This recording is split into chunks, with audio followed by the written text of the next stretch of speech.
Bahasan kita kali ini adalah puasa wajib dan puasa sunnah.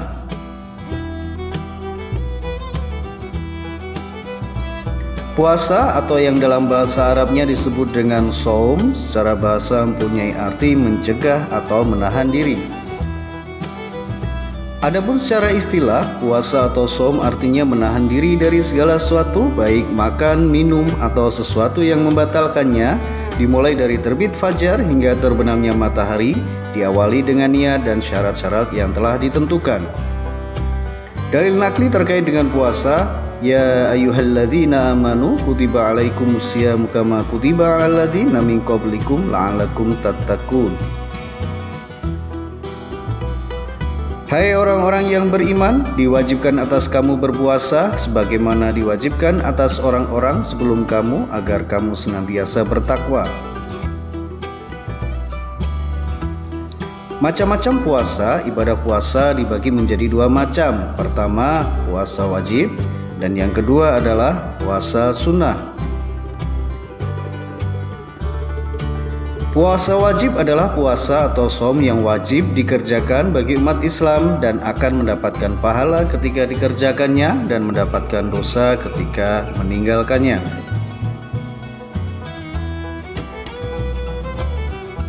Puasa wajib yang pertama adalah puasa Ramadan, yaitu puasa yang dilaksanakan 1 tahun sekali, tepatnya pada bulan Ramadan. Hukum dari menjalankan puasa Ramadan ini adalah fardu ain.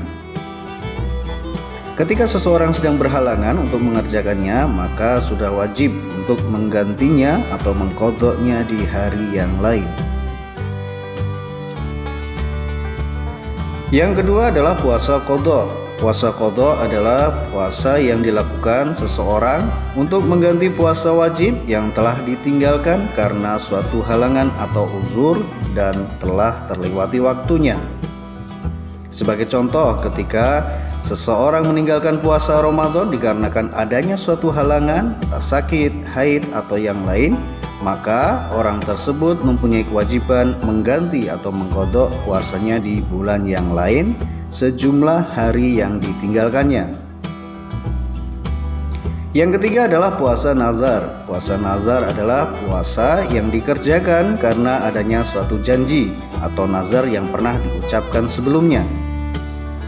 Contoh adalah ketika kita bercita-cita atau bernazar ketika kita bisa naik kelas dan mendapat peringkat 10 besar, maka akan menjalankan ibadah puasa selama 3 hari berturut-turut. Maka ketika cita-cita kita terwujud, menjalankan ibadah puasa selama 3 hari berturut-turut sudah menjadi sebuah kewajiban. Yang berikutnya adalah puasa kafarat. Puasa kafarat adalah puasa yang wajib dikerjakan dikarenakan seseorang telah melanggar suatu larangan yang telah ditetapkan dalam suatu ibadah tertentu. Hal-hal yang menyebabkan seseorang puasa kafarat: berkumpul dengan istri di siang hari pada bulan Ramadan,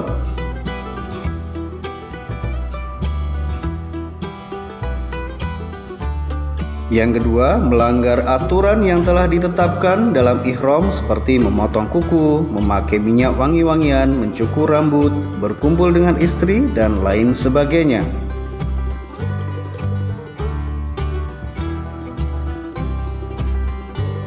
Membunuh secara tidak sengaja.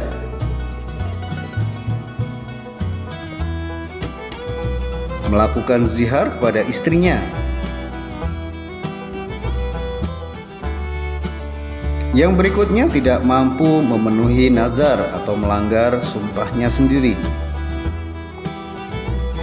Syarat wajib puasa: yang pertama, berakal sehat, sudah balik atau dewasa, kemudian mampu untuk menjalankan ibadah puasa. Syarat sahnya puasa: beragama Islam, mumayyiz atau bisa membedakan antara baik dan buruk, kemudian suci dari haid khusus bagi wanita, kemudian selanjutnya mengetahui waktu-waktu berpuasa. Rukun puasa terdiri dari 2 hal, yaitu niat berpuasa Kemudian menahan diri dari segala sesuatu yang membatalkan puasa dari terbit fajar hingga terbenamnya matahari.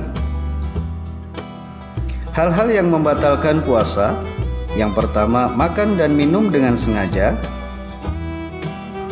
berhubungan istri pada siang hari, muntah yang disengaja atau dibuat-buat, hilang akal, gila, ayan, atau sakit jiwa, keluarnya darah haid atau nifas bagi wanita, yang berikutnya keluar mani dengan disengaja, dan yang terakhir karena murtad atau keluar dari agama Islam. Orang-orang yang diperbolehkan untuk tidak berpuasa, yang pertama orang yang sedang sakit, kemudian musafir, wanita yang sedang hamil atau menyusui, yang berikutnya orang yang umurnya sudah mencapai lanjut usia. Waktu yang diharamkan puasa pada tanggal 1 Syawal atau Hari Raya Idul Fitri, puasa tanggal 10 Zulhijjah atau Hari Raya Idul Adha, dan puasa hari Tasyrik 11, 12, 13 Zulhijjah.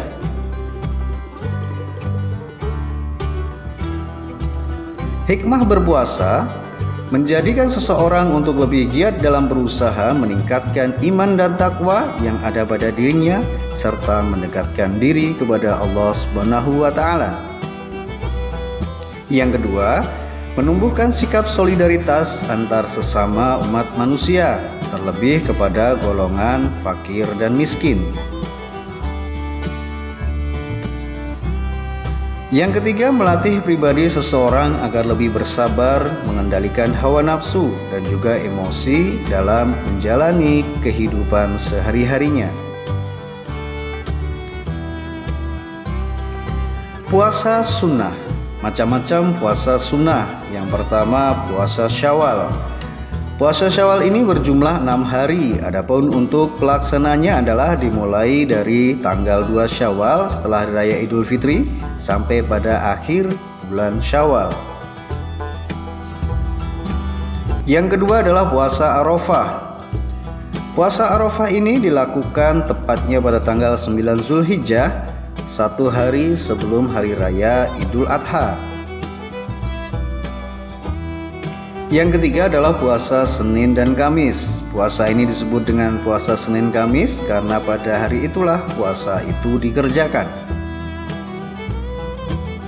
Yang keempat adalah puasa Asyura atau puasa Tasu'ah. Puasa Asyura ini dikerjakan pada tanggal 10 Muharram. Puasa ini juga merupakan puasa sunnah yang mempunyai keutamaan tersendiri. Puasa pada hari Asyura, aku berharap kepada Allah agar mengampuni dosa-dosa setahun yang telah lalu. Hadis riwayat Muslim. Sunnah-sunnah dalam berpuasa: mengakhirkan sahur, menyegarakan berbuka, berdoa ketika hendak berbuka puasa, memperbanyak sedekah, menjalankan sholat malam, dan memperbanyak membaca Al-Quran. Hal-hal yang mengurangi pahala dalam berpuasa: berbohong, baik dalam tindakan maupun ucapan, membicarakan kejelekan orang lain, mencaci maki atau menghina orang lain, mencuri, dan berbuat maksiat. Demikianlah penjelasan singkat mengenai macam-macam puasa sunnah beserta hal-hal yang disunnahkan dan hal-hal yang harus kita jauhi di waktu mengerjakan ibadah puasa, baik itu puasa wajib maupun puasa sunnah. Baik, demikianlah video pembelajaran kita kali ini. Semoga bermanfaat. Tetap semangat, tetap jaga kesehatan. Ketemu lagi di video pembelajaran berikutnya. Billahi fi sabilil haq, fastabiqul khairat. Wassalamualaikum warahmatullahi wabarakatuh.